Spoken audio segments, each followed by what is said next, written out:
Essa passagem do Evangelho, ela traz uma característica muito interessante. Jesus vinha preparando os seus apóstolos para esse momento. É o momento em que ele vai enviar pela primeira vez seus apóstolos para anunciar a boa nova. Ide de 2 em 2. Anunciar a boa nova. E ele estava orientando esses apóstolos como eles deveriam se comportar em cada comunidade que fossem. Então ele começa dessa forma: não vos afadigueis por possuir ouro ou prata, ou qualquer outra moeda em vossos bolsos. Quando nós lemos essa pequena passagem, nós pensamos assim: nossa, ouro ou prata, mas eles eram tão pobres, eles não tinham isso. Lê do engano nosso. Havia muitos seguidores de Jesus com grandes posses, e poderiam sim supri-los daquele necessário para que eles pudessem fazer o percurso que lhes cabia. Mas Jesus os estava alertando de uma outra questão: não prepareis sacos para a viagem, não preparem malas, nem roupas, nem calçados, nem os cajados, aqueles bastões que usavam para caminhar. Porquanto aquele que trabalha merece ser sustentado. E os apóstolos estavam ouvindo, seus discípulos estavam ouvindo essa passagem, essas orientações. E ele continua: quando entrardes em qualquer cidade ou aldeia, procurai saber quem é digno de vos hospedar e ficar na sua casa até que partais de novo. Jesus estava dizendo: olha, não batam em qualquer porta. Não são todas que estão prontas para recebê-los. Procurem na cidade, na aldeia, aquele que é digno de vos ouvir, de vos receber. Porque se eles carregassem ouro ou prata, muitos daqueles que fossem receber esses seguidores do Mestre estariam interessados no dinheiro e não em acolhê-los por fraternidade ou por caridade. É um alerta que Jesus estava fazendo. Entrando na casa que vos acolhe, aquela a qual vocês escolheram, saudai-a assim, que a paz seja nessa casa. Se a casa for digna disso, a vossa paz virá sobre ela. Se não o for, a vossa paz voltará para vós. Jesus está dizendo: a paz é de vocês. A paz pertence a vocês. Podem dá-la a quem quiser. Mas se aquele a quem você está dando a paz não a deseja, traga de volta para si. Porque não cabe desejar dar paz para aquele que não a quer. E essa paz que lhe pertence, você pode recolher. Vá levá-la para outro lugar. Não a desperdice ali. Quando alguém não vos queira receber nem escutar, sacudi ao sairdes dessa casa ou cidade a poeira dos vossos pés. Digo-vos em verdade, no dia do juízo, Sodoma e Gomorra serão tratadas menos rigorosamente do que essa cidade.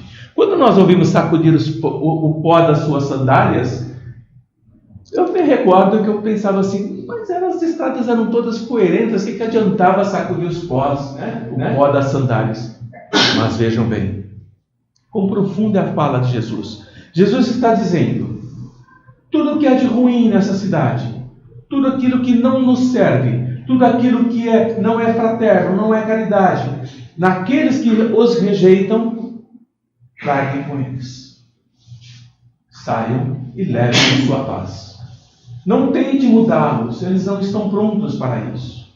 Sacudir o pó das suas sandálias representa deixar naquela cidade, naquela população, aquilo que lhes pertence e que não está de acordo com a nova doutrina, com a boa nova. Viajar na época de Jesus era muito difícil. Poucos conseguiam fazer. Diferente dos dias de hoje, onde nós vamos circulando intensamente por todo o mundo. Estamos habituados a novos costumes, os tempos são outros. Mas na época de Jesus era muito complicado. Hoje nós não temos como viajar pelo mundo seguindo essas diretrizes que Jesus nos dava há 2000 anos. Não temos. Nós mal conseguiríamos nos movimentar. Mas naquela época era adequada essas orientações. Jesus dizia da seguinte forma: que confiassem na providência, que confiassem em Deus, pois tudo mais lhes seria providenciado de acordo com as suas necessidades. Não vos desespereis. Levem a boa nova. Aquilo que necessitais lhes será providenciado. Sempre haveria alguém para abrigá-los, para alimentá-los e lhes conceder pousada para dormir. Partiam tranquilos, coração repleto de coragem e fé, mente carregada das palavras do Mestre. Não tinham o que temer. Esses apóstolos do Mestre, eles não tinham medo da morte. Eles sabiam exatamente o que estavam fazendo e as dificuldades que iriam enfrentar. Além do mais, eles, não tendo nada de valioso materialmente, não chamariam a atenção de ninguém e não despertariam a cobiça nos que os recebessem. Aquilo que eu disse: vou albergar esses seguidores do Mestre porque eles têm dinheiro. Ah, não, seguidores do Mestre são paupérrimos, não quero eles na minha casa, não tem como me pagar. Era uma forma de separar os egoístas dos caridosos. Por isso que Jesus dizia: procurai saber quem é digno de vos hospedar. Aquele de nós que é bastante humano para agasalhar o viajante, que não tem com que pagar, e vamos entender isso já no nosso contexto, acolhem com caridade, pois sabem que nada vão receber, portanto são dignos de escutar as palavras do Mestre pronunciadas pelos apóstolos.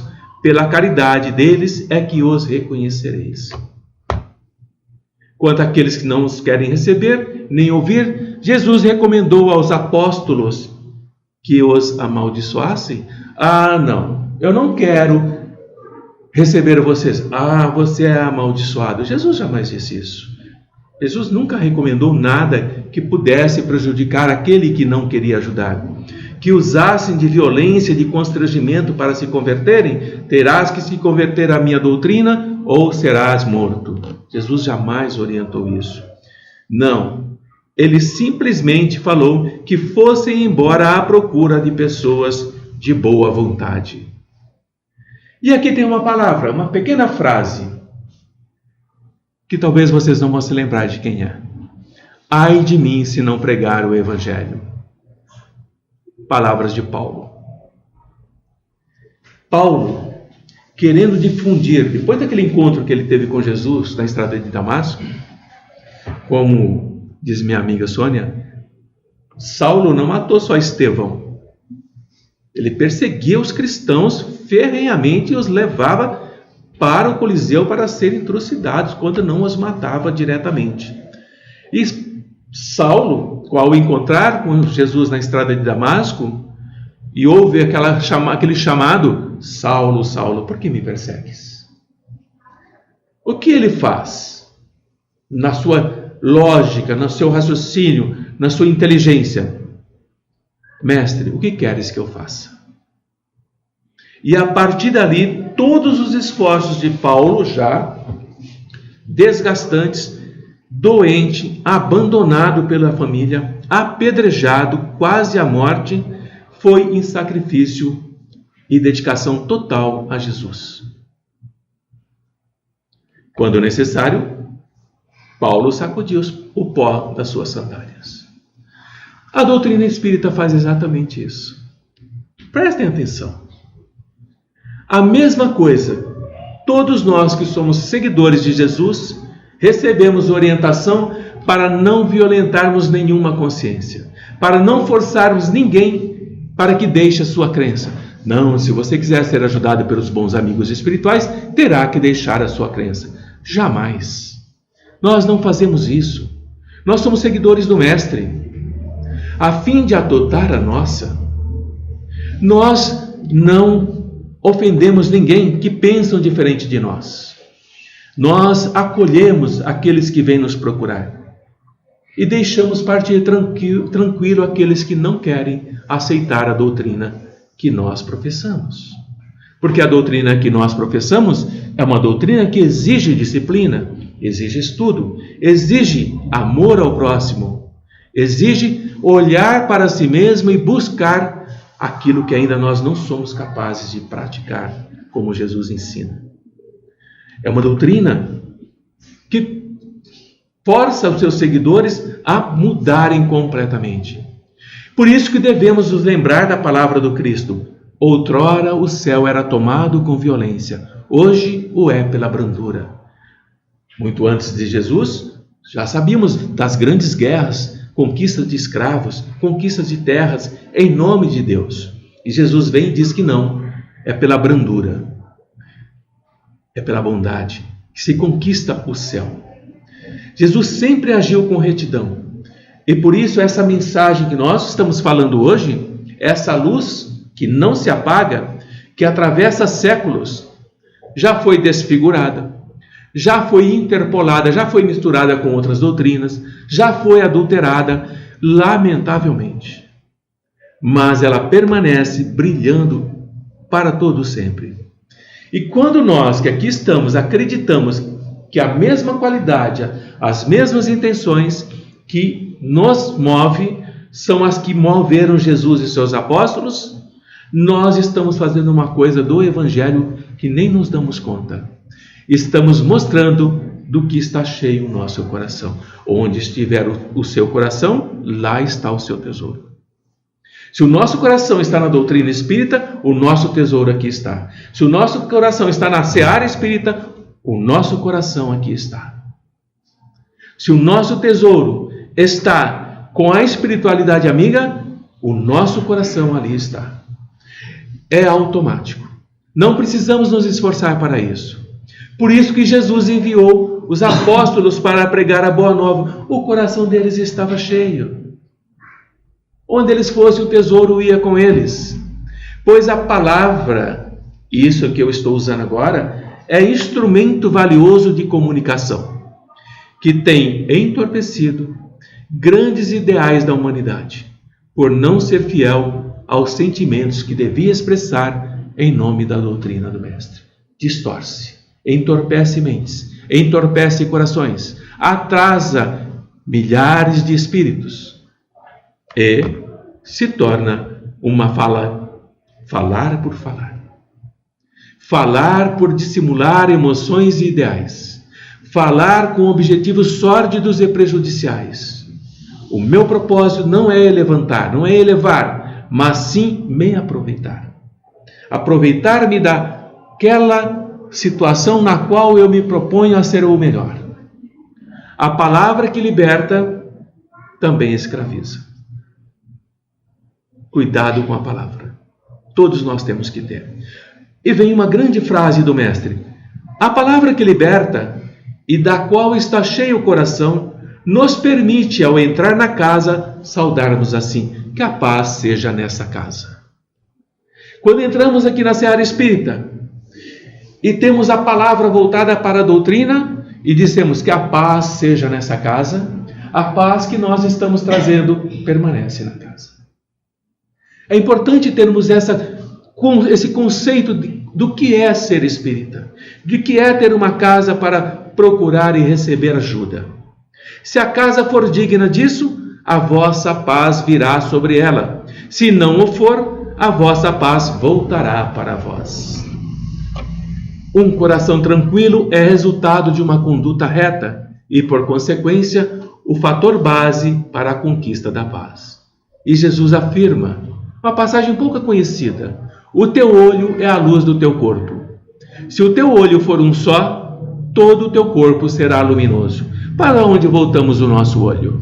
Para a espiritualidade ou para a materialidade? Não há como desviar o olhar. As escolhas são nossas. Se voltamos para a espiritualidade, o tesouro do nosso coração não enferruja e não é comido pelas traças. Mas se voltamos para a matéria, o tesouro do nosso coração é material. É ganhar, é conquistar. Então, enferruja e será comido pelas traças, sim. Temos que prestar atenção que olho queremos ter para nos iluminar. E a casa que Jesus se referia na época é sim a casa de pedra e telhado que eles habitavam.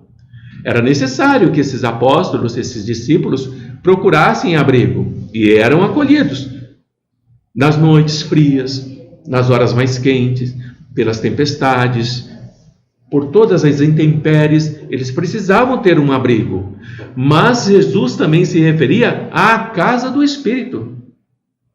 Se a casa do Espírito, nós somos casas de Espírito. Nós o somos. Se a casa do Espírito for digna, a paz virá para nós. Se não for, a paz voltará com os amigos espirituais que vêm nos trazer. A paz que nos pertence acolhe a paz que nos trazem. A paz que nós não possuímos não permite que a paz que nos trazem permaneça em nós. Somos casas.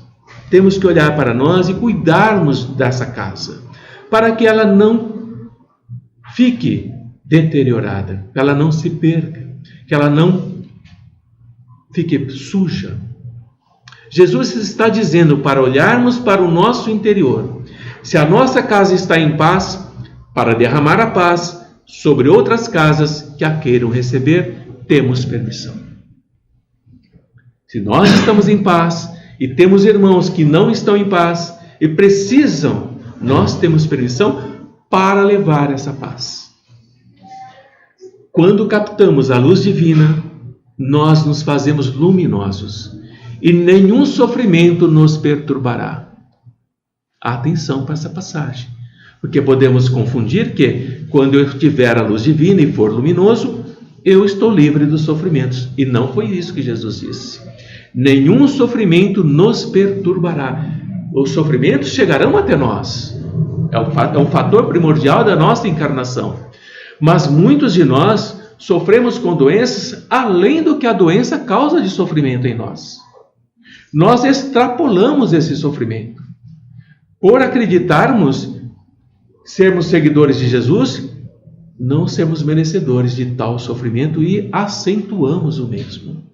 E esse equilíbrio, o fato de nós conhecermos a doutrina, nos iluminarmos, faz com que nenhum sofrimento nos perturbe. Passaremos por eles com consciência límpida, clara do que está acontecendo. Estaremos em paz e a paz ficará em nós e ela é sempre bem-vinda. E quando alguém não nos quiser receber, nem nos escutar, pode acontecer. Alguém chega para a preleção, começa a ouvir e não quer ouvir.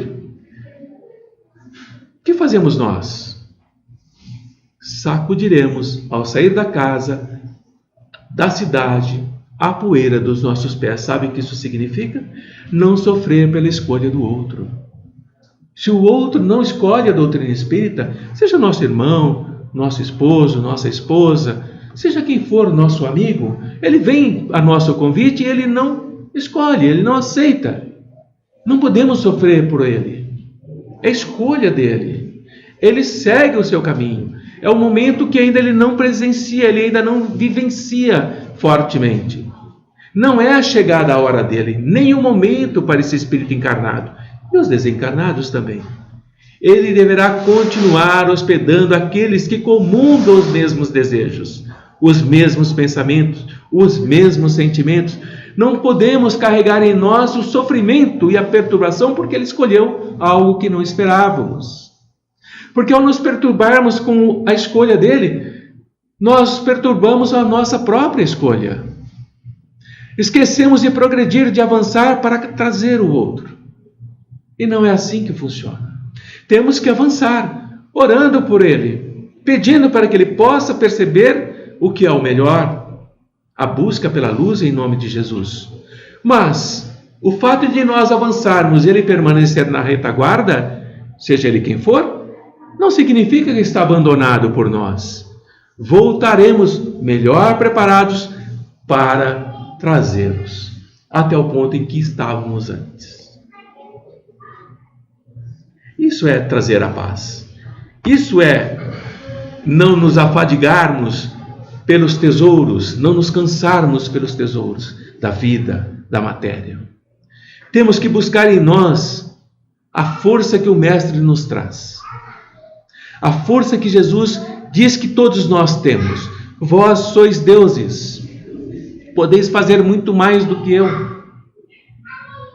Acreditai, sabeis mais do que possam imaginar. Aquele que tem fé do tamanho de um grão de mostarda já carrega a paz em si e pode levá-la aonde for. Muitos de nós conhecemos irmãos que mudam constantemente de cidade em cidade, mudam de país para país procurando paz. Não é possível. Não é possível. Porque a inconstância, a incerteza, a insatisfação está dentro dele. Não é a paisagem que vai mudar aquilo que ele sente. Ele tem que mudar intimamente, meditar em si mesmo, e aí, qualquer lugar, ele terá paz. Não precisa se preocupar em sair para outros cantos, outros recantos. Que tenhamos nós todos essa compreensão. Falar em preleções sobre Jesus, aqueles que nos ouvem, às vezes saem daqui pensando assim, nossa, não lembro mais nada do que ele falou. Não é esse o propósito.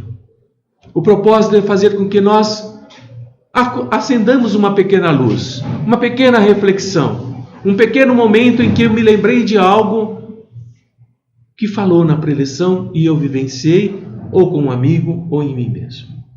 E refletir sobre isso. E ter a certeza absoluta que nós não estamos abandonados. Por mais penosa que possa parecer, ou penoso que possa parecer, o momento que estamos vivenciando. Tudo passa. Tudo passa. E a espiritualidade não nos abandona nunca.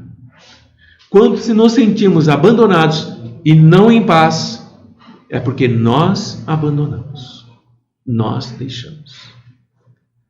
Então que sejamos dignos de hospedar Jesus em nossos corações, em nossas mentes. Não apenas hospedá-lo para dizer eu tenho Jesus em mim, mas praticar Jesus em qualquer momento.